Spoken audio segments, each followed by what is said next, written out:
Olá, eu sou o Carlos Eduardo Canto e estamos começando mais um programa Mercado Imobiliário de Canto a Canto. Hoje recebendo meus dois convidados. No primeiro bloco, a fonoaudióloga Cida Stier e no segundo, o arquiteto Ricardo Sigel.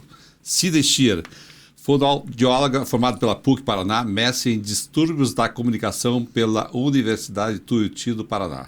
Doutora em administração e neuromarketing pela Florida Christian University. Especialista em voz pelo Centro de Estudos da Voz de São Paulo, pós-graduado em Distúrbios da Comunicação em Educação Especial na PUC Paraná, MBA em Comunicação e Marketing pela Unicuritiba. Obrigado por estar aqui no Canto a Canto, Cida Stier. Uma honra e uma alegria também, Canto. Bem, para mim hoje é uma honra, porque a Cida é minha querida amiga, né, professora de comunicação, e eu acredito que o sucesso hoje da audiência do programa aqui para meus ouvintes é ter aprendido com você, Cida. Então, para mim é muito importante, você que trabalha diariamente, né, com celebridades, com empresários, então para mim é uma honra muito grande, né, as pessoas aprenderem com você como eu aprendi no decorrer desses anos. Obrigada, Canto. Bem, eu gostaria de, primeira coisa, Cida, assim, que para mim é especial. Você, quando era pequena, você era tímida? Eu era tímida. Eu tenho uma foto, inclusive, que prova isso. E eu achei por acaso. Meu pai, minha mãe, meus irmãos tirando uma foto ao lado do Paulo Pimentel. Sim. E eu do lado. Quando ele era governador.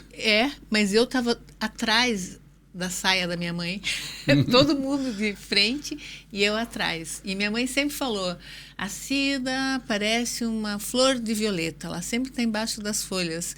E a vida vai mudando isso naturalmente quando você escolhe lidar com algo que te joga para frente, Sim. que é trabalhar com comunicação. Porque geralmente quando você, às vezes um médico, um engenheiro, um advogado, ele tem uma dificuldade lá na infância, e depois ele fala, peraí, eu vou ser craque disso aqui, né? Eu acho que isso aconteceu comigo. Também uma forma muito gostosa de falar isso para os meus clientes, meus mentorados, porque às vezes as pessoas acham, não, eu sempre fui tímido. É uma condição que não tem problema continuar sendo tímido ou tímida a vida inteira, mas é uma relação que você estabelece com o mundo. O quanto que a timidez te trava na vida, o quanto que ela te leva embora as grandes oportunidades e o quanto você pode se autodesenvolver e melhorar e se colocar da forma como você sente que se representa melhor. Exato. Agora, a gente, ali pequeno, me lembro dos meus pais, avós, sempre nos ensinando, né? Quais os ensinamentos que você tinha dos teus pais nessa época da voz, de falar certo, ortografia? Olha, minha mãe, ela, embora nunca tenha atuado, ela era professora, excelente pedagoga, e ela trouxe muito para a gente a coisa do português, do falar um português muito bem falado. E eu lembro, coisa que hoje eu acho que é inadmissível pensar nisso, mas às vezes a gente estava deitada no sofá, conjugando verbos em todos os tempos. E era uma coisa gostosa, divertida, porque você ia trabalhando com a conjugação e era uma coisa que ali parecia uma brincadeira, mas eu sinto que isso me ajudou bastante a entender a importância da palavra, a importância do tempo verbal e também do tempo daquilo que a gente tem para expressar. E aí tem algo importante, que é essa conexão dos valores. Meu pai trouxe muito o lado espiritual, minha mãe também, mas especialmente o meu pai. E isso também, ao longo da vida, tem me ajudado muito. Ajudou bastante. Agora, eu faço essa comparação para os nossos ouvintes, porque antigamente a gente tinha essa educação dos pais, né? Hoje parece ser mais difícil. Tem também, eu digo, acho mais difícil as pessoas falarem, porque qualquer coisa a criança ou adolescente vai ali no Google, vai ali no celular. Eu não vejo tanto assim pelos meus netos, assim, tá? Aquela correção que você tem na época. Talvez você tivesse talvez mais tempo, eu não sei. Olha, Canto, esse é um tema interessante. Eu vejo que as diferentes gerações passam por uma readaptação. E em relação à comunicação, isso é muito importante se atentar sobre esse poder que muitas vezes a criança tem, porque tem mesmo de achar, desde criança, né, crianças e adultos, de achar a informação no chat, no Google. E muitas vezes as gerações mais passadas, mais antigas, como nós aqui, tem muita gente que não gosta da tecnologia. E aí tem muitos filhos ou netos que são agressivos ou são indiferentes porque acham que os pais sabem menos porque não têm o domínio da tecnologia que eles têm. Isso. Exatamente isso que você falou. Meu pai não sabe nada, porque eu vou lá e... Outro dia eu vi uma cena no aeroporto, um avô, que dava para ver que era um grande empresário, uma pessoa muito legal, sentado amorosamente ali com o neto, querendo estabelecer uma relação legal, e o neto ali num iPad de última geração, aquilo tudo maravilhoso. Mas eu vi algo que me deu vontade de ir lá falar: garoto, se ligue aí. A oportunidade Sabe o que ele falou? Vô, você é um burro, vô. Aonde? Onde que isso seria aceitável? E o avô ali tentando lidar com aquela humilhação mesmo, com o sentimento de tristeza, por talvez se sentir burro, por não saber lidar ali com alguma coisa que ele queria no iPad. E assim, eu acho que a comunicação, ela se perde muito. Acaba não tentar. Agora, Cida, quando é que você foi impactada assim, para estudar a voz? Quando é que foi assim, aquela... Olha, na faculdade, eu já vou fazer 40 anos de formada, dá até um certo constrangimento. Eu, 49 anos no mercado imobiliário. Não, mas é um constrangimento 4 bom. décadas, pronto. É uma coisa boa, porque tem uma jornada grande aí, né? Mas no segundo ano de faculdade, eu tive uma palestra sobre voz, e aquilo foi como se encaixasse uma peça na minha vida. Eu falei, é exatamente sobre isso que eu quero trabalhar, fazer e tal. Só que tem uma coisa bem interessante nisso, que às vezes a gente não sabe o porquê nós queremos algumas coisas, mas tem muito a ver, penso eu, com a história da minha avó, que eu não tive oportunidade de conviver muito com ela, porque quando eu nasci, ela estava morrendo. E ela estava morrendo de câncer de laringe. Depois de uns 10 anos, uns 8 anos que minha mãe tinha falecido, eu achei um papelzinho com aquelas coisas que nós deixamos por último, ali na gaveta e tal. Uma bobagem isso, porque quando a gente morre, alguém vai ter que ir lá ver. E tinha lá as coisinhas secretas da minha mãe, tinha uma carta dela, e já uma carta da minha avó, escrita com uma letra, que era um desenho puro, escrevendo para minha mãe no momento em que ela já não tinha mais a laringe e que ela não podia mais falar.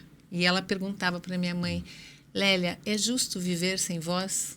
Gente, eu acho que isso marca muito essa relação que nós temos também de propósito de vida. E para mim é quase que, eu vou colocar entre aspas, mas uma obsessão. Quando eu vejo alguém falando mal, quando eu vejo alguém sem voz na vida, isso me deixa louca. Vamos dar um jeito, vamos resolver, vamos tirar essa timidez, essa vergonha, essa enrolação e vai falar. Mas eu penso que tem uma origem aí. Mas entrando nesse ponto, é a questão do medo. Dizem que um dos maiores medos do ser humano é falar em público, né? E acho que em cima disso você fez hoje, aí tem talvez milhares de alunos, de mentorados e tudo mais. Você deve ter falado, espera aí, eu vou ajudar esse povo a pelo menos se comunicar melhor. Pelo menos não, tem que ser o melhor, né? Não pode ser só um pouquinho. Porque todo mundo tem o potencial de falar muito bem. E o medo, ele é grande ali, dor. O nosso ouvinte ali é aquela dica, a primeira dica. Dor. Como é que faz para tirar? Você que está aí no sábado nos ouvindo agora, tem medo de falar até com... Canto, não precisa perder o medo. Você pode falar com medo mesmo. A grande questão é essa. Eu penso que se você resolve correr, você se torna um teórico da corrida, aprende qual que é o melhor tênis, qual que é isso, qual que é aquilo, pega um personal para ler. você não está correndo. Então, ninguém aprende a correr, nadar, qualquer coisa na vida, se não se jogar. E esse é meu mantra. Se jogue, significa vai com medo mesmo. No começo, o medo ele pode te gerar a sensação de que você é incapaz. Mas aí você diz, não, espere, eu tenho aqui uma coisa tão importante para falar, já perdi oportunidades e as pessoas perdem oportunidades. E muitas vezes, o que é pior, sem perceber. Porque aquele medo fez com que dissesse, não, isso não é tão importante. Ou pior, não, o que o outro vai falar é mais importante do que eu vou falar. E vai se colocando numa posição de zona de conforto e de estagnação. A vida não vai te trazendo tantas oportunidades mais porque você já está ali num lugar que é não consigo.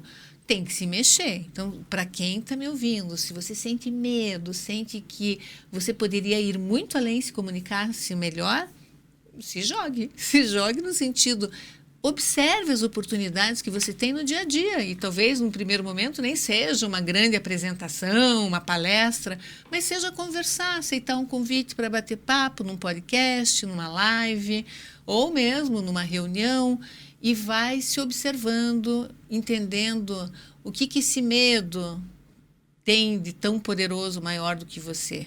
Aí esse medo vai assumindo um lugar, tá bom, eu vou com medo mesmo, tá tudo certo. No meu caso, quando eu procurei a Cida, eu queria ser mais objetivo e mais claro. Eu acho que naquele momento você não tinha, inclusive, o teu curso, né, de conversação, e não tinha aquela... E o teu dia, você tem lá talvez 5, 6 ou 7 consultas por dia ou 10 consultas por dia. Mas aí você falou, peraí, eu não consigo trabalhar 24 horas e resolveu fazer, né, hoje um curso aí que é sucesso. Então, conta um pouquinho dessa parte. Olha, a mentoria em grupo tem sido uma grande experiência, porque ao longo da minha vida eu fui construindo uma jornada de muito comprometimento com cada pessoa que me procura. E isso demanda tempo, demanda dedicação e por mais que eu adore, preparo, por mais que eu adore muito o que eu faço, eu não tinha mais condições de atender as pessoas que estavam sempre pedindo, dizendo Cida. E num primeiro momento, a mentoria em grupo me resolveu isso. Eu parei, pensei, como que eu posso trazer um conteúdo que seja muito top do que eu faço aqui no individual para grupo, porque um grupo sempre tem uma diversidade. Aí eu defini que esse grupo de mentoria é só para profissionais que já são muito competentes, que já têm muito sucesso no que fazem, mas querem mais. Então, é a meta performance. O medo, tudo isso tem, claro, também tem, mas é trabalhar tecnicamente. Quando você fala da organização da fala, meu Deus, hoje o mundo exige clareza. E por mais que... Não é mais um Fidel Castro dando um discurso. Né? Por mais que clareza seja uma prioridade, as pessoas não estão preocupadas em falar de forma objetiva, isso gasta um tempo do outro, deixa de vender uma boa ideia.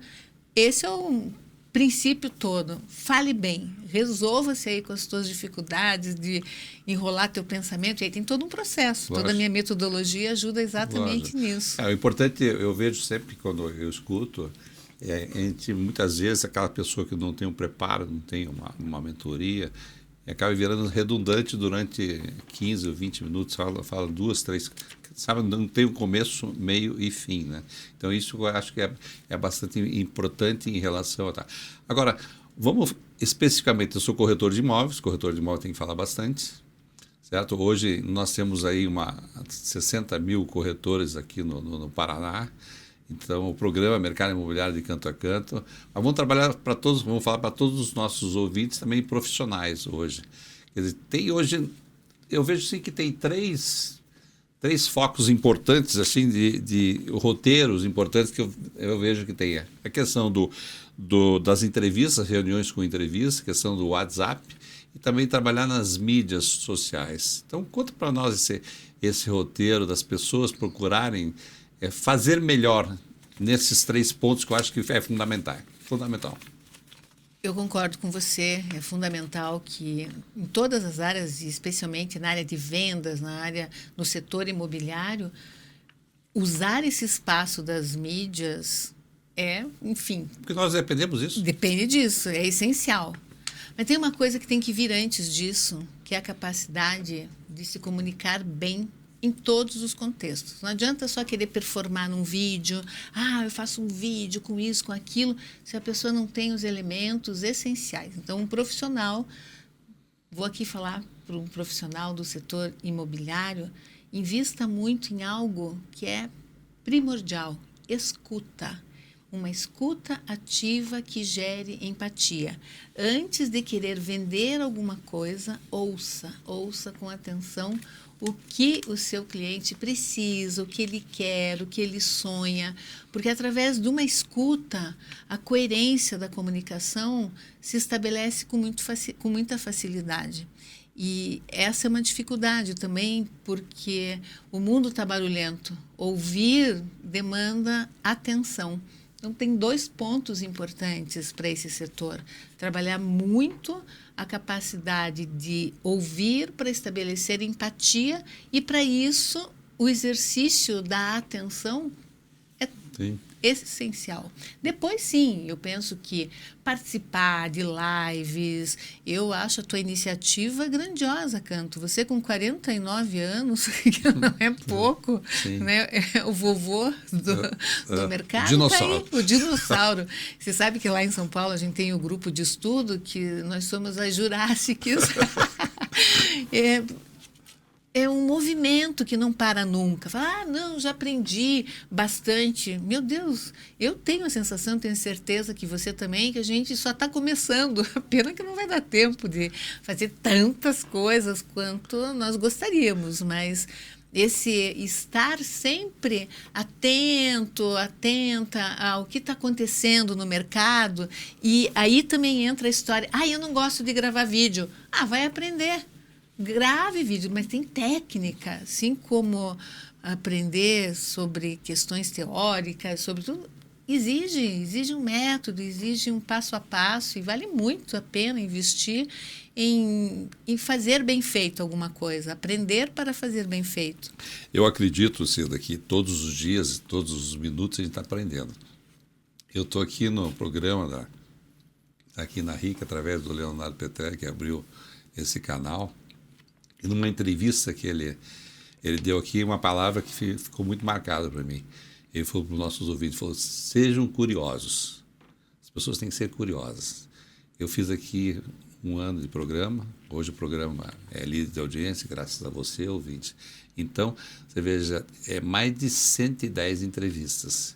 Eu tenho que me preparar. Claro. Não posso chegar. Por mais que eu conheça. Se não se preparar. Por mais que eu não conheça, por mais que eu conheça a pessoa, por mais que eu conviva com a pessoa, tem certos pontos que eu tenho que tentar tirar dali, né? Para poder passar o melhor possível.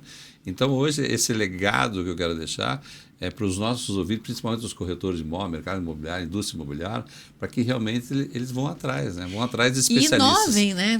Você inovou com um canto, né? Com um canto muito importante, que é dar voz a profissionais, dar conhecimento a quem te assiste. Isso é maravilhoso. Então, agora, vamos entrar na questão, você vai ter que agora aprender ensinar um pouquinho para os nossos ouvintes aqui. Meu Deus. Questão não é vir aqui, eu tenho que sugar aqui um pouquinho, né?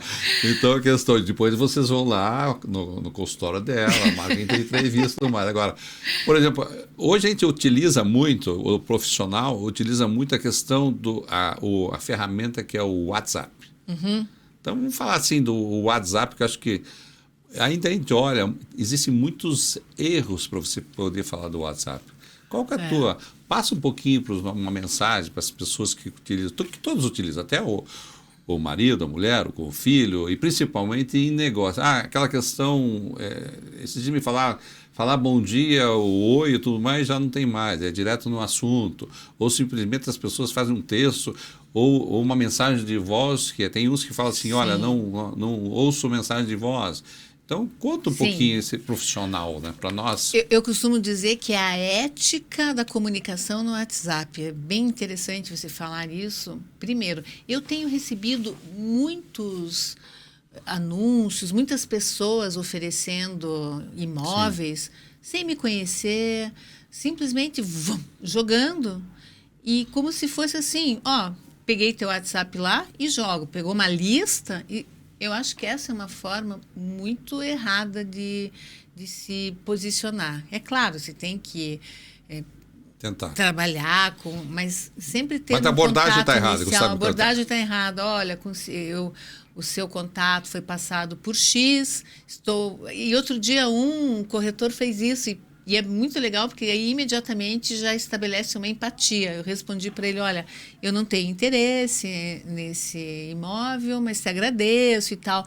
Porque aí você estabelece algo respeitoso. Agora, se a pessoa se joga no WhatsApp do outro, é desrespeitoso, além de levar uma bloqueada, que vai trazer problema para depois, às vezes até perde o WhatsApp, se várias pessoas bloquearem. E eu considero alguns pontos importantes. Primeiro, vai mandar uma mensagem, objetividade. Qual que é o ponto? Vai ser escrita, melhor escrita, se você não tem intimidade com a pessoa. Né? E se você vai mandar escrita, fazer esse texto sem ficar assim, ó, oi, manda. Tudo bem? Manda. Barará, barará. Não, num texto, num corpo só, manda o que você precisa mandar de forma objetiva e vai. Outra coisa, por mais que apareça um nome, a gente sabe que está entrando ali o nome de alguém, se apresente. Se apresente, diga quem você é, de onde você vem. Sim. E o que você quer. Vai mandar um áudio? E esse áudio, se for urgente, se for alguma questão, isso vale até para as pessoas conhecidas. Digo, olha, eu estou mandando um áudio, ouça quando você puder. É mais fácil para mim. Isso é bronco, também... tem pessoas que ficam bravas que você não ouviu e não dá resposta. Eu, por exemplo, estou lá o dia inteiro fechada. Consultório. Quando eu vejo uma mensagem de 3 minutos e 40 chegando, canto... eu tenho vontade de chorar. Mas aí o que acontece? 3 minutos e meio já podia, é um podcast. Ora, bolas. É uma palestra. Então, né? Aí o que você faz? Você vai ter que arranjar um tempo para ouvir aquilo, mas com certeza você vai ouvir na velocidade 2. A velocidade 2 é muito ruim para interpretação, porque perde totalmente a ênfase. Eu digo, oi, Canto, tudo bem? Como é que você vai agora? Eu vou falar com você sobre uma coisa importante, mas eu não sei. Oi, Canto, tudo bem?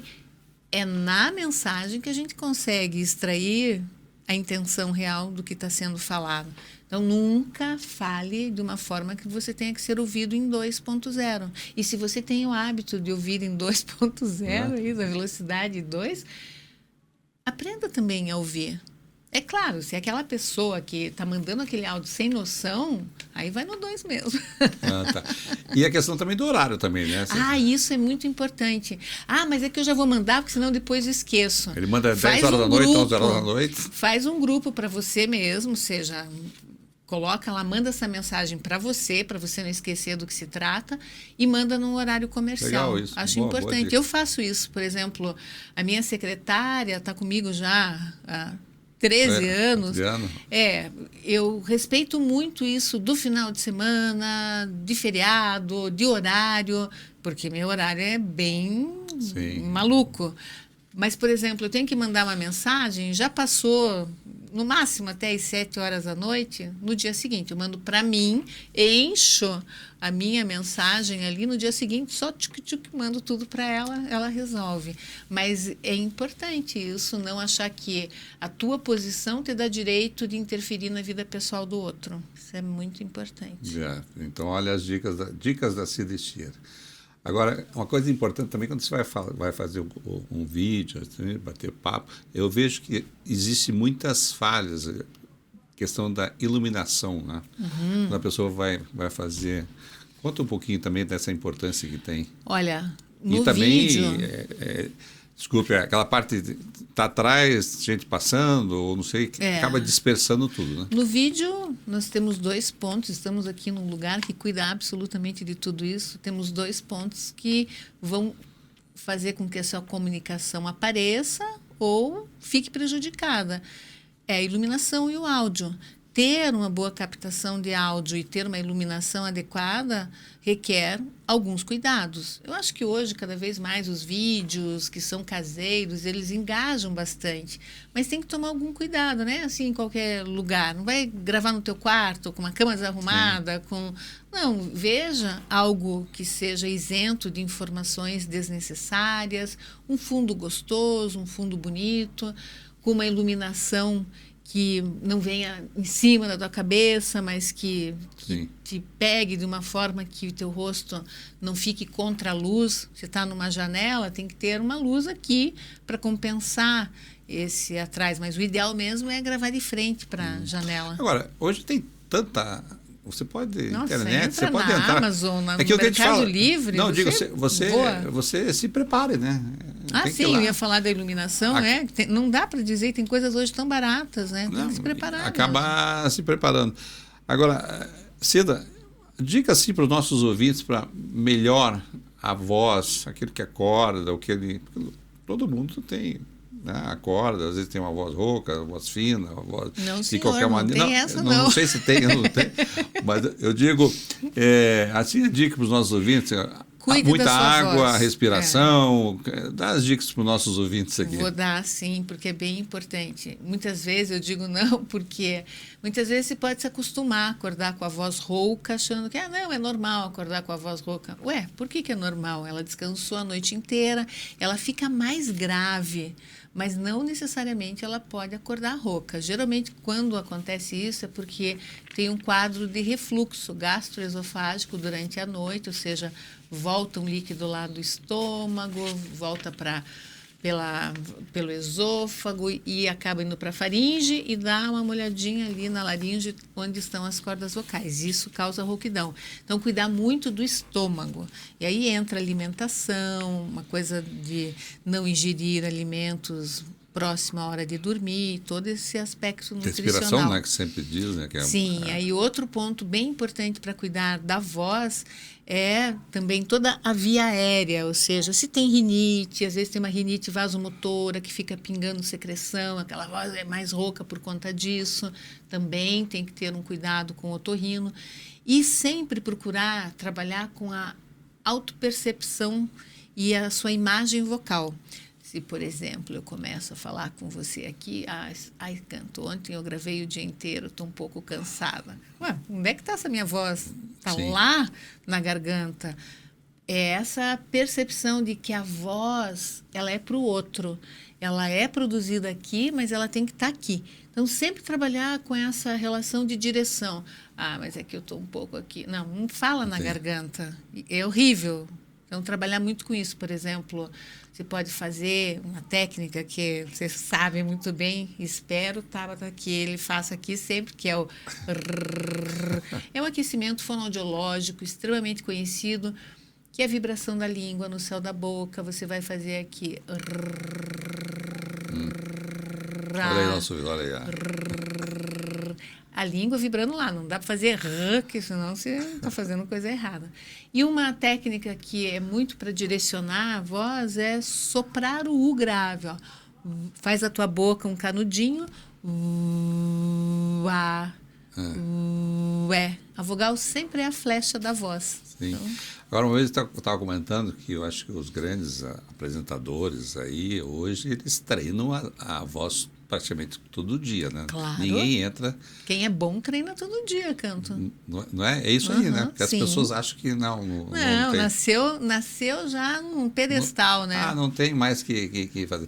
Pensa num atleta, ele fala, mas é que eu já sou bom, então eu não vou treinar. Canto, né? Isso que é muito legal ver nos profissionais. Agora, a gente fala muito a gente escuta bastante, principalmente assim no mercado, para o vendedor geral, não o mercado imobiliário que está. É a questão do... Existe aquela voz feia que a pessoa fala, pô, minha voz é feia. Eu não vejo que a voz é feia. Você tem que saber usar a voz, não é? Tem vozes que elas estão fora do lugar e estão com problema. Por exemplo, eu me especializei na área de voz para tratamento de problemas como câncer, nódulo, pólipo. Tem várias lesões que alteram muito a voz. E isso é uma coisa importante. Se você tem uma alteração de voz por mais de 15 dias, sente que a voz está diferente, ou que as pessoas chegam para você e falam: ué, você está rouco? Você está com a voz diferente? Porque às vezes a pessoa não percebe, porque a gente tem a memória da voz e vai mais ou menos achando que aquela voz está ali sempre. Tem que procurar um otorrino para ver se tem algum problema. Sim. Não existe voz feia, existe voz que está precisando de um tratamento e um diagnóstico para o tratamento correto. Toda voz é bonita, porque toda alma é bonita. Exatamente, porque eu acredito que você pode educar a voz, aquela voz bem fina, aquela pessoa tipo... Vamos lembrar de alguém assim. Não precisa nem falar ninguém, mas, por exemplo, em televisão, e veja, né, faz 31 anos que eu atendo, não mais, que eu estou na RPC há 31, mas até eu quero falar sobre isso. Trabalhando com repórteres, as vozes femininas, a jornalista que se forma muito cedo e tem uma vozinha muito fina, ela tem que aprender a modular a voz. Não é que ela vai ficar com uma voz grossa, não é isso, mas ela tem que aprender a usar a voz de maneira a passar credibilidade, porque muitas vezes as vozes não amadureceram junto com a mulher, e esse é um ponto de dificuldade. Sim, estamos quase chegando ao final do programa, mas eu queria deixar aqui para os nossos ouvintes essa importância que tem de uma profissional como a Cida. Logicamente, tem vários profissionais, procurem os seus especialistas, aquela pessoa, mas principalmente no mercado, aquilo que você falou, a gente está aqui para tentar ajudar o máximo possível, né? A abrir portas. Né? Eu acho que você falar bem tem uma facilidade muito grande de você impactar mais fácil, né, Cida? Sim, com certeza. E eu quero aqui deixar registrado, Canto, que hoje eu estou aqui depois de, mais de 30 anos. Quando eu estava entrando aqui, a moça perguntou: você já veio aqui? Eu quase que falei sim. E quero dizer que o Leonardo Petrelli foi uma pessoa muito importante na minha carreira, talvez ele nem saiba disso, porque foi ele que abriu as portas para trazer a fonoaudiologia como um recurso de repórteres, quando ninguém falava sobre isso. E eu estava no estúdio aqui da TV Independência, quando era TV Manchete. Estava no primeiro jornal, assessorando. Somos dinossauros. Somos bem dinossauros, isso é bem... Mas isso é importante a gente nunca esquecer das pessoas que acreditaram na gente. Sim. Chegou um ponto que ele falou: olha, Cida, esse teu trabalho aqui está fazendo só o pessoal ir para outra emissora. E, na verdade, daí eu acabei indo para outra também. Então, eu sou muito grata ao Leonardo Petrelli por ter me dado a oportunidade. Eu vinha de bicicleta, eu era uma garota, vinha de bicicleta atender os repórteres e começar o meu trabalho ali, que começou tudo, Canto. Então, veja a importância que tem de ter uma ajuda lá, e hoje em dia a profissional que você se tornou. Agora, tem uma mensagem assim, final para as pessoas, principalmente para os nossos vendedores, né, profissionais que têm aquele precisam na voz. Olha, eu sempre penso que a comunicação é, sem dúvida alguma, o maior instrumento de transformação que nós temos à disposição e sempre em movimento. A palavra comunicação tem ação dentro dela. Esteja sempre atualizado, mas esse atualizado não é só sobre o conhecimento, mas sobre você mesmo. Então, se melhore constantemente, aprenda e se comunique cada vez melhor. Lembrando sempre que essa relação começa com uma boa escuta e com uma boa relação de empatia. Assim, a venda é verdadeira. Né? Legal. Eu jogo golfe. Tem uma frase do Tiger Woods que ele fala assim: eu tive sorte, mas só depois que comecei a treinar 10 horas por dia. Exatamente. Entendeu? Isso. Eu acho bem interessante, né? Que as pessoas que têm sorte treinam muito. Aquilo que você falou, alta performance, né? Alta performance. Hoje não é mais nem alta, é meta. Porque alta performance é ok, mas a meta é ir além. E esse além que eu busco, e olha, hein? Busco com todo o meu coração aí. Obrigada. Uma das mensagens finais aqui da Cida, eu sempre procuro, né, passar alguma mensagem, mas tem uma que realmente é bem interessante. Quando você diz nos seus cursos de comunicação, né, o mundo digital se transforma constantemente.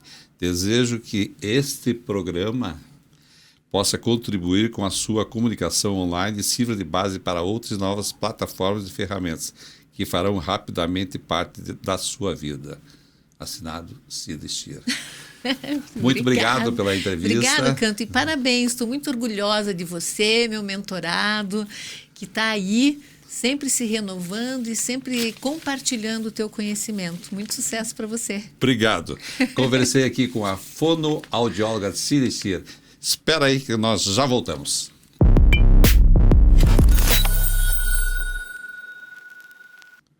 Continuamos com o programa Mercado Imobiliário de Canto a Canto. Recebo agora o arquiteto Ricardo Sigel. Arquiteto e urbanista, graduado em 2003. Fundador em 2013, sócio proprietário da Garage Plan, onde ocupa o cargo de diretor de arquitetura. Possui experiência de mais de 7 anos com escritórios internacionais e desenvolvimento de projetos de urbanização, arquitetura comercial, esportiva e arquitetura de parking, em Barcelona e Rio de Janeiro. Obrigado por participar do Canto a Canto. Eu que agradeço, Canto, pela oportunidade. Ricardo, sempre para descontrair um pouquinho, você quando fez teste de baliza, você foi aprovado na primeira vez? Por incrível que pareça, sim. Já tive esse bom resultado naquela época. Porque senão você ia pegar a bronca e falar, peraí, eu vou estudar melhor, né, para poder... Eu vou fazer algum curso que realmente... Para poder projetar bem os locais, né? e passar para os outros, né? E na tua parte de arquitetura, teve alguma influência na tua família? Pois eu, sim... Você é arquiteto e urbanista, né? E urbanista, sim. Eu tive algumas influências. Meu avô, por parte de pai, ele era engenheiro, ainda que não praticasse, né? Ele se formou pela Federal, né? Numa turma com alguns nomes importantes lá de antigamente, incluindo eles o Rubens Meister. Sim. E a minha tia, que é arquiteta, a Silvana Coelho, também teve uma grande influência. Não sabia que a Silvana Coelho. E o Rubens Meister, a casa, o escritório, eu tenho a Canto Imóveis, é projeto do Rubens Meister. Sim. Vira e mexe, vão alguns estudantes lá. Sim. E você tocou num ponto importante, como Curitiba no passado foi celeiro de excelentes arquitetos. E hoje em dia, a gente não sei se tem tantos assim, mas no passado bastante, né? No passado bastante e hoje em dia também tem. Tem bastante você que está ligado a isso, nomes novos aí que estão se revelando, né? Tem muitos escritórios aí de renome. Cito, né, um que é um grande amigo meu, que é o Fernando Lacerda, da Arquea. Sim. Que é um escritório que está bastante Eu posicionado e dentre muitos outros, né? Agora, medindo os prédios, vamos basicamente a Garage Plan, conta para os nossos ouvintes qual é o propósito da Garage Plan. Pois a Garage Plan ela surgiu justamente no momento em que a gente se deu conta que os projetos eles tinham uma deficiência com relação ao olhar do espaço garagem, né?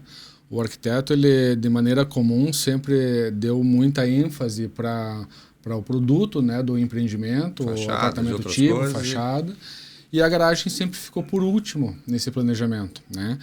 E o fato de ficar por último acabava que ela, né, tinha espaços ociosos, os pilares acabavam, né, acontecendo como um paliteiro na área de garagem, e o metro quadrado não era bem aproveitado, né? Então a gente nesse momento decidiu criar algum escopo, né, e apresentar para os clientes que a gente já atendia com os projetos convencionais. E aos poucos, né, isso foi entrando na cultura dos nossos clientes e o pessoal foi entendendo, né, a importância que a garagem tem para o empreendimento. É porque hoje você falou, seria o patinho feio, mas 99,9% vocês, ouvintes que moram em prédio, entram pela garagem. Totalmente. É um espaço que ele é um ambiente de transição, não é um ambiente destino, né, de qualquer tipo de empreendimento, seja residencial ou comercial, mas ele precisa funcionar para realmente trazer sucesso para o empreendimento. Então, se você mora num apartamento e vai entrar no teu empreendimento, você vai entrar normalmente pela garagem. Mínimo 4 vezes por dia você vai passar por ali. E nada mais justo que a garagem seja bem pensada e que seja confortável, né? Hoje as garagens estão aí maravilhosamente. Até comento assim, é garagem de shopping center, que o shopping center acaba se tornando, é claro, pinturas de epóxi, hoje deve ter outro tipo de produto também, o pé direito é maior, e muitos hoje empreendimentos no nosso setor aí, o que está acontecendo? Estão fazendo até um wall na própria garagem, né? Sim, a gente, né, os escopos que a gente apresenta, eles iniciam com a consultoria técnica, que é justamente, né, como eu comentei, para trazer um melhor aproveitamento do metro quadrado, fazer com que o fluxo ele seja bastante eficiente e fluido, né, dependendo do tipo do empreendimento. E, por fim, quando essa questão mais funcional ela esteja bem pensada, a questão estética ela vem para realmente agradar o usuário final, né? Que ele seja confortável, seja esteticamente bem apresentado, né? E isso valoriza realmente o empreendimento. Agora, quando a gente fala, vamos trazer para o programa aqui, o mercado imobiliário, de canto a canto, falar sobre garagens.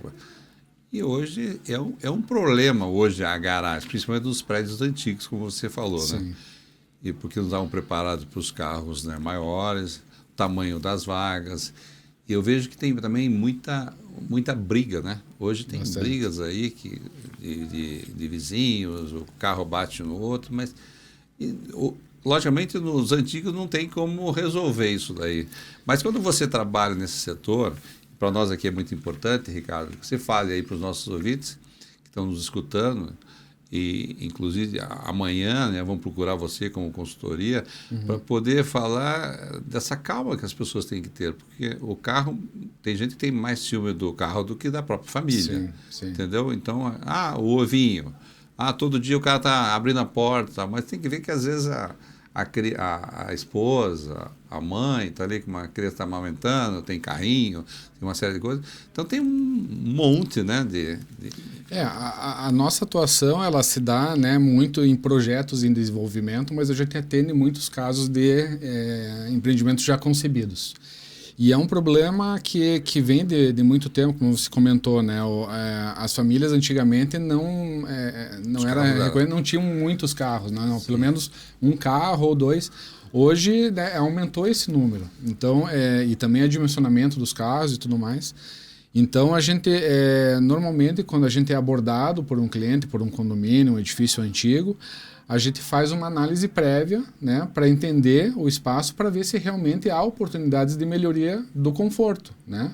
Às vezes, sim, conseguimos ganhar alguma unidade de vaga ou melhorar a manobrabilidade dos veículos, né, para minimizar esses conflitos que ocorrem de maneira bem contínua, mas é bastante comum.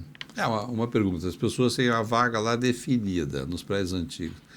Estou dando aqui até talvez uma ideia boba. Por que não assim readequar, fazer novamente um estudo dessas vagas para contemplar todas as pessoas, e muitas vezes a tua vaga não vai ser mais aquela, claro, mas vai ser uma vaga do lado. Claro. Não sei se isso aí poderia existir nos prédios antigos, né? Isso é uma questão de reavaliar a convenção de condomínio, né, e fazer dentro de uma assembleia para que todos, né, sejam privilegiados, né? Claro que vai ter um ou outro que vai... Puxa, minha vaga já é super confortável hoje, não vou querer me desfazer dela. Mas isso, né, por um bem comum ali do condomínio é importante. Eu digo que sempre a gente está procurando levar soluções, levar pelo menos as pessoas serem mais... E viver, né, em harmonia, né? Com certeza. Maneira, porque eu vejo que garagem é um problema. É um dos grandes problemas. Agora, voltando à questão hoje, você está fazendo projetos hoje no Brasil inteiro. No Brasil inteiro. Iniciamos por Curitiba, né, há 10 anos atrás, quando a Garage Plan começou. E atendemos bastante litoral de Santa Catarina, São Paulo, Minas, Rio de Janeiro, e temos... E você, nos bastidores, falou que acabou de fechar um contrato em Palmas, Tocantins. É um primeiro empreendimento lá, de uso misto. Sim. Estamos botando o pé lá em Palmas. Tá. Agora, a questão do tamanho hoje das vagas é diferente ou é uma legislação Pois isso varia local? de cidade a cidade, né? Cada cidade tem sua legislação, né? Que determina ali como que são as regras ali da área de garagem, né? Com relação à metragem da vaga, por exemplo. Aqui em Curitiba nós temos o tamanho normal de uma vaga de 2,40 por 5, né? Mas já em São Paulo ela pode variar, né? Lá tem o tamanho P, M e G. de garagem. Não sabia. Então a P ela gira ali em torno de 2,20 por 4,5, assim. Então, e cada cidade tem suas regras, né? Não só com relação à vaga, mas também a inclinações de rampas. Então tudo isso é adaptável. Mas pela tua experiência, que isso é muito importante, porque o Ricardo ele trabalha só com isso, só com estacionamento. O negócio dele é viver estacionamento, não é fazer fachada de prédio, nem fazer plantas dos apartamentos. Na sua opinião, para quem está nos ouvindo, aquele incorporador, aquele consultor, qual você acha que é o tamanho ideal da vaga hoje? Pois depende da posição que essa vaga tenha na garagem, né? Uma vaga que esteja ali entre pilares, o ideal é que ela tenha ali os seus 2,50 por 5. Mas partindo do princípio de fazer um projeto, tendo você lá como estudioso, ou mesmo não tendo, o arquiteto que está fazendo agora aquele projeto. Porque, por exemplo, vai depender muito da manobra que se for fazer para entrar. Né? Então, uma vaga que esteja entre pilares, ali entre 2,50 e 5 metros de comprimento. Agora, quando é uma vaga de final de corredor, que o carro ele vai precisar manobrar, né, e não ter a parede lá no final do corredor, mínimo 2,70, para ter essa folga de o carro conseguir manobrar e entrar e, logicamente, abrir a porta depois para o usuário sair. Acaba não tendo. Agora, hoje eu vejo que realmente tem facilitado bastante, né? Mas e a questão também dos carros elétricos também? A vaga tem que ser maior ou... Não, o dimensionamento dela não influi na questão do carregamento. Não. Né? Lógico que você tem que pensar muito na questão de onde vai estar ali o eletroposto, né? Se ele vai estar na frente ou atrás, ou num pilar, para até a infraestrutura chegar de maneira mais fácil no carro. Mas o dimensionamento não influencia muito. Agora, quando você faz a vaga, faz esse estudo dentro do empreendimento, tem a vaga, tem o box, muitas vezes, você tem que estar ali, a previsão, e tem também hoje, que cresceu muito, é a questão da bicicleta elétrica e bicicleta dentro do empreendimento. Hoje, existe mesmo esse protagonismo dentro dos empreendimentos? Sim. Veja, o nosso planejamento, né, da garagem, ela não se resume só à vaga, né? Mas é todo o espaço garagem. Legal. Né? Lógico que patinete, o protagonista... Tudo. O protagonista é o carro, mas todo o agente que vai participar do espaço, a gente acaba planejando também. Então, definir, né, o lançamento da estrutura em conjunto com o projeto estrutural, as outras disciplinas complementares de áreas técnicas também para... Né, que não interfiram, né, no melhor aproveitamento para as vagas, áreas de bicicletário, para motos, patinetes, tudo, né, todo o espaço garagem ali a gente acaba trabalhando nesse momento. Eu estou falando aqui com o Ricardo Sigel, a Garage Plan, que é proprietário da Garage Plan, já desenvolveu mais de 700 projetos de consultoria para estacionamentos e garagem em todo o território nacional. E hoje você tem aí 15 profissionais entre arquitetos, né, engenheiros e estagiários. Então, sim, realmente é uma referência. Eu me lembro quando você criou essa empresa anos atrás, e eu falei, peraí, trazendo... Né, e hoje é bastante importante. Esses dias, um tempo atrás, eu estava num empreendimento que era... empreendimento de luxo, alto luxo, lá em Balneário Camboriú, e daí estava inaugurando o empreendimento, e Balneário Camboriú tem muitos carros, né, porque o pessoal leva os seus carros lá o segundo carro, categorias esportivos, não, são Ferraris, e a rampa, né, que é um grande problema que acaba, feito rampa para caminhonete, não é feito rampa para isso. E isso é uma coisa que tem que tomar muito cuidado, porque os carros estão cada vez mais baixos, né? Sim, muito. Isso a gente tem atuado muito, não só em edifícios residenciais, né, de alto padrão, mas residências unifamiliares também. Porque voltando, né, à questão da legislação, né, tem muito a questão da inclinação das rampas, ela varia de cidade para cidade. Mas o carro, desculpa, mas é tudo igual. Mas o carro é tudo igual, e lógico. E não é tanto a questão da inclinação. O que pega mais são os encontros dos planos inclinados com os planos horizontais, que é a cabeça ou o pé da rampa, né? Como que o veículo mais rebaixado, no caso de um esportivo, ele vai se comportar nesses espaços. Então, lógico, em muitos projetos a gente está trabalhando ali, lutando por centímetros às vezes, né? A gente não pode deixar mais longa uma rampa para poder trazer uma inclinação que atenda ao veículo. Então, a aplicação dos adoçamentos é uma questão que a gente trabalha muito, né? Então, para viabilizar para carros esportivos, principalmente, a gente tem feito bastante projeto. Eu tenho visto que esses lugares de alto impacto que tem, você está aí shopping center, você tem alguns, inclusive nos bastidores, eu comentei com você, sem citar os nomes, que precisariam dar uma reavaliação, chamar a Garageplan para dar uma olhadinha. Sim. Como também tem supermercados aí, os mais novos estão saindo, estão espetaculares. Acho que você deve até prestar assessoria, porque está muito bom. Alguns né? sim. Entendeu? É uma questão que eu comento muito com conhecidos, né? E busco, né? Fazer com que as pessoas conheçam mais essa especialidade, né?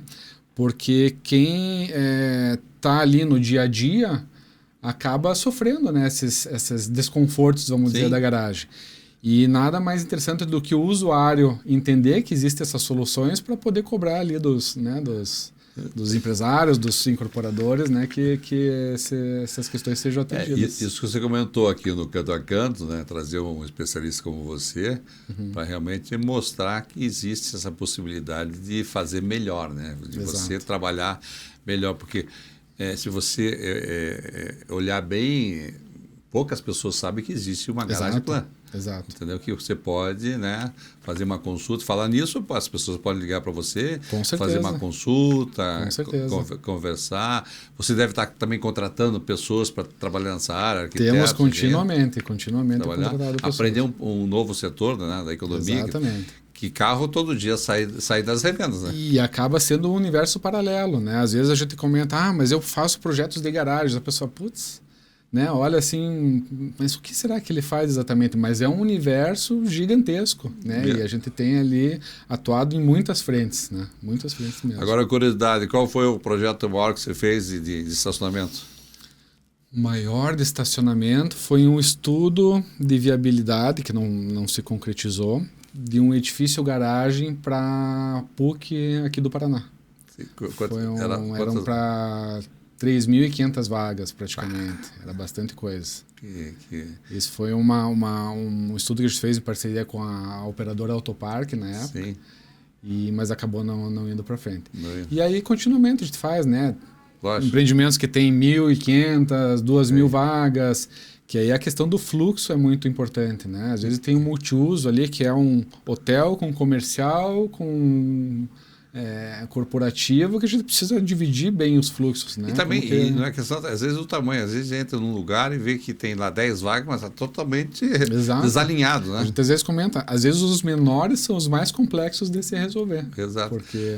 Agora, já aconteceu de você chegar num local irritado e falar, sempre está naquele local, sabe, eu tenho que falar com o proprietário, aí dar o cartão pro gerente e falar, me chama lá que eu vou fazer, eu me irrito, eu vou fazer um projeto de graça para esse cara aqui. A gente acaba tendo esse olhar mais clínico, né? Então, qualquer coisinha que a gente veja já de algum erro, de má execução, a gente já nota, né? E sabe, principalmente quando tem a solução. Então, a gente acaba, né, apontando e comentando, né, das possibilidades. E uma curiosidade... veja, às vezes as perguntas que a gente faz aqui são óbvias para você, mas para o ouvinte, mas a entrada da garagem, a altura, tem uma altura ali, máxima, tem que ter, porque existe um... Sim, tem que preocupar o mínimo ali, né? A gente costuma aplicar, né? Isso vai variando também de legislação para legislação das cidades, mas a gente acaba trazendo ali um mínimo dos mínimos de 2,20 metros. Que consegue atender carros de maiores dimensões também, né? Claro que não sejam mexidos, mas, lógico, daí mais que isso acaba trazendo maior conforto, né, do ambiente, né, questão estética, para daí aplicabilidade de iluminação, mas a altura ali mínima seria entre 2,20 e 2,30. Acaba tendo lá. E a questão também, hoje em dia, quando você vai fazer também antigamente se colocava atrás, para aqueles barbeiros, né? Desculpe, tem muitos barbeiros ainda nesse mundo, põe um pneu atrás para o cara poder encostar. Hoje em dia existe algum tipo de solução que você possa Porque muitos carros têm hoje o sinalizador de ré, Sim. os mais novos, mas os antigos, às vezes, por uma questão de... E já aconteceu isso comigo, o meu tem, e eu peguei um carro e não tinha, e eu toquei atrás. Eu falei, pô, tá tão acostumado, né, Ricardo? A gente tem a aplicação dos protetores, né, de pilares, de paredes, mas uma questão que a gente comenta muito com relação a isso é a aplicabilidade daquela faixa, que normalmente, né, amarela e preta que tem nas garagens, que não é uma regra que precisa ser cumprida, né, dessa faixa, ela é uma normativa que veio do setor de segurança das indústrias. Mas a altura que essa mudança de coloração é aplicada é importante porque está na altura do condutor, né? Então, quando a gente faz os projetos de interiores de garagens, que tem ali a pintura de piso, paredes, pilares, a ambientação do espaço, e essa mudança de cor nessa altura entre os 90 centímetros e 1,10 é importante que aconteça, porque o condutor, mesmo de frente ou olhando pelo retrovisor, ele vai conseguir detectar, né, para poder parar. Mas aí o auxílio, né, que é substituindo o pneu, seria ali os protetores de parede. Agora, para os empresários de dono de estacionamento, às vezes, muitas shopping centers, eu noto, Ricardo, que a sinalização é espetacular, a garagem, o estacionamento, mas a sinalização é muito ruim. Sim. Porque às vezes tem que dar 2 voltas para você poder sair do shopping. A sinalização parece que esqueceu, virou paisagem. Essa é uma questão imprescindível, né? Porque, lógico, se você tem uma garagem residencial, a sinalização ela não influencia muito porque o cara tá passando ali dia a dia. Mas quando é num rotativo, num setor comercial, ela é imprescindível. E não é simplesmente você pegar lá uma placa de limitador de velocidade ou um tachão, né, para jogar ali na garagem. Ele precisa ser bem pensado, né? Então a gente faz uma compatibilização dos fluxos, né, de todos os agentes que estão participando ali do espaço, para poder mapear de maneira correta toda a sinalização, tanto vertical como horizontal.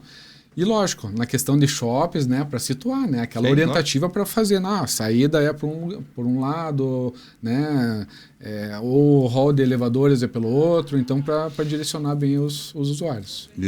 Tem aí um ponto que eu queria mencionar com você e para os nossos ouvintes, principalmente aqueles construtores, né, até os meus parceiros corretores de imóveis, que é você falar no bolso, né, dos empresários.